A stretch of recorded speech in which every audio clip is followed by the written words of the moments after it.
નમસ્તે મારા સાથી ખેડૂતો.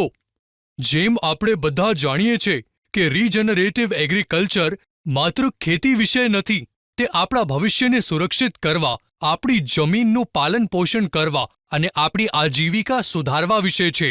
આજે આપણે રીજનરેટિવ પ્રોડક્શન માટે ક્રોપિંગ પેટર્ન અપનાવવા વિશે શીખીશું.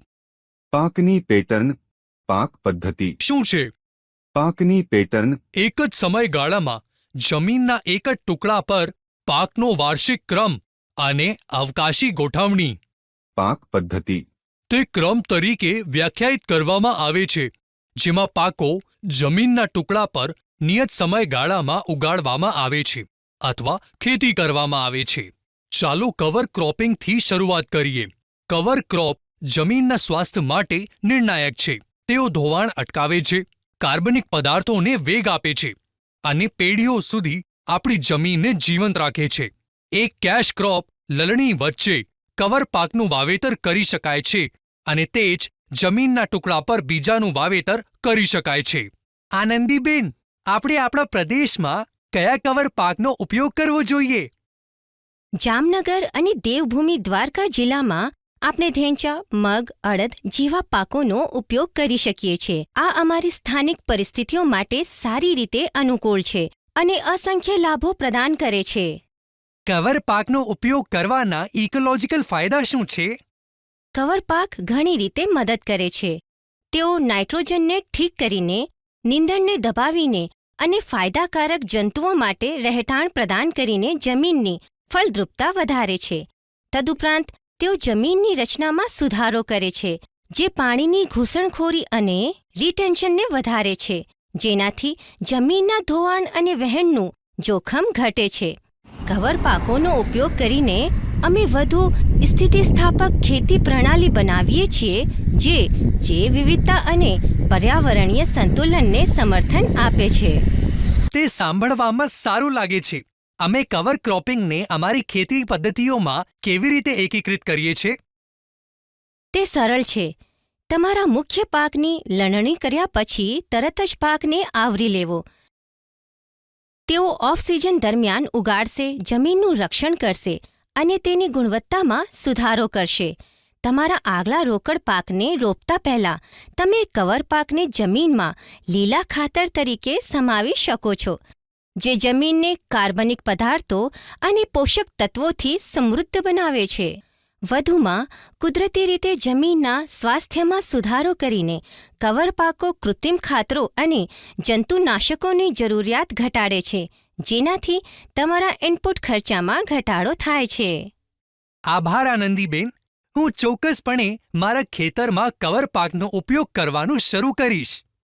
કૃપા કરીને ખેડાણની પદ્ધતિઓ વિશે પણ જણાવો. મારા ભત્રીજા જેઓ એગ્રીકલ્ચર કોલેજમાં અભ્યાસ કરે છે, તેણે મને કહ્યું કે પરંપરાગત ખેડાણ આપણી જમીનની ઇકોસિસ્ટમનું નાજુક સંતુલન ખોરવે છે. તે સાચું છે. ખેડૂતોએ નોટિલ ખેતી, લઘુત્તમ ખેતી સુધી, સ્ટ્રીપ ખેડાણ, લીલા ઘાસની ખેતી, રીજ ખેડાણ, રોટેશનલ ખેડાણ પદ્ધતિઓ લાગુ કરવી જોઈએ, જેથી કરીને નો ટિલ અથવા રિડ્યુસ ટિલેજ પ્રથાઓ દ્વારા જમીનની ખલેલ ઘટાડવાથી જમીનની રચના જળવાઈ રહે છે, પાણીની ઘૂસણખોરી વધે છે અને કાર્બનને અલગ કરે છે. આ એવી તકનીકો છે જે જમીનને શક્ય તેટલી ઓછી ખલેલ પહોંચાડવાનો હેતુ ધરાવે છે.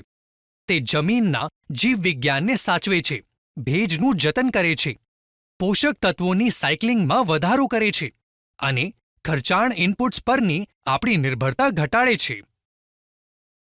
આગળની વસ્તુ છે વિવિધ પાક પરિભ્રમણ.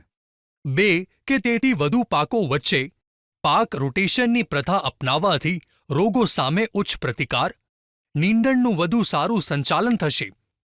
તે કૃત્રિમ રસાયણોની જરૂરિયાત વિના ઉપજને શ્રેષ્ઠ બનાવે છે.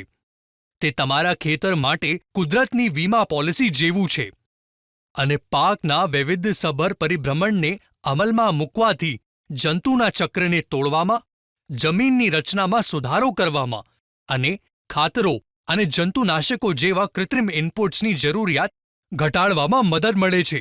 આ આપણા ગુજરાત રાજ્યમાં ક્રોપ રોટેશન ક્રમ માટેના કેટલાક ઉદાહરણો છે.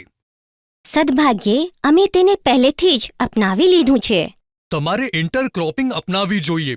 તે 2 કે તેથી વધુ રોકડિયા પાકની પ્રજાતિઓને રો અથવા સ્ટ્રીપમાં એકસાથે રોપવાની પ્રથા છે.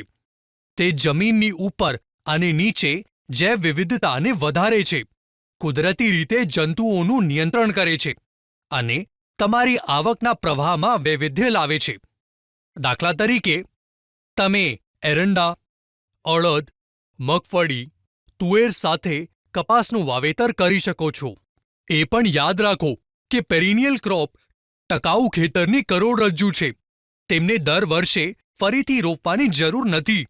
તેઓ તમારી જમીનને લંગર કરે છે, પાણી અને પોષક તત્વોની જાળવણીમાં સુધારો કરે છે અને અમને વર્ષભર લલણી પૂરી પાડે છે. તેનો અર્થ એ છે કે નેપિયર ગ્રાસ, દેશી પિજન પી, કેસુરીના, કઠોળના ઝાડની પ્રજાતિઓ જેવા બારમાસી ખેતીની સ્થિતિસ્થાપકતા અને વિવિધતામાં અમારા ભાગીદાર છે. ચોક્કસ.